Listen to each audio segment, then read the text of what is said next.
Senator Terry Leyden.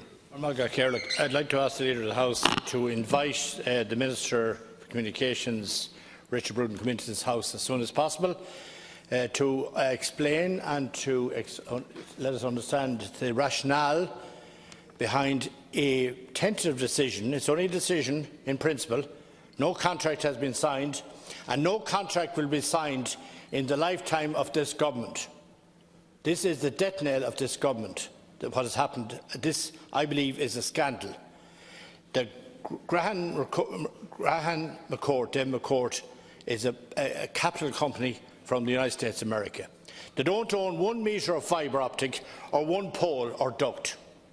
Robert Watts, Secretary of the Department of Public Services, has given a stark warning to the Minister for Finance and the Government, and it is unprecedented why he has come out in that particular regard.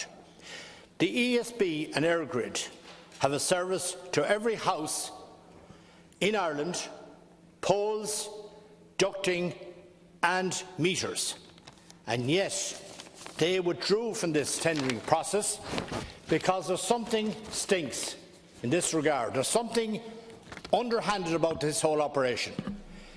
The joint venture between Vodafone and the ESB has announced it will be no longer stay in the process.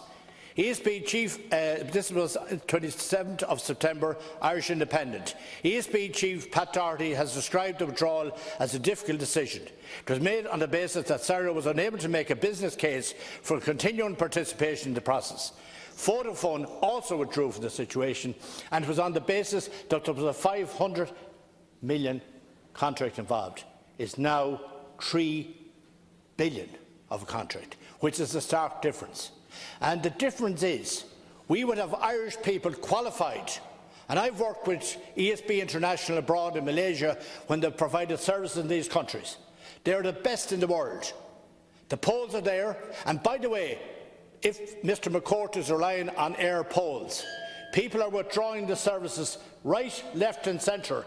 Landlines are being withdrawn, and the poles are deteriorating to the extent that they're not being replaced. As a former Minister of State for Postal and Telegraphs who was involved in the modernisation of the postal and telecommunication services, we spent £1 billion, by the way, in the 80s in this particular regard.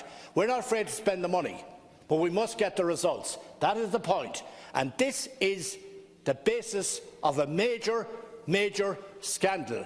And more will come out in the next weeks and months.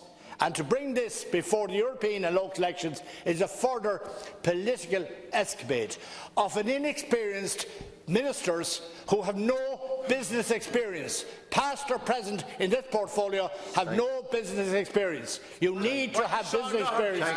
Thank you.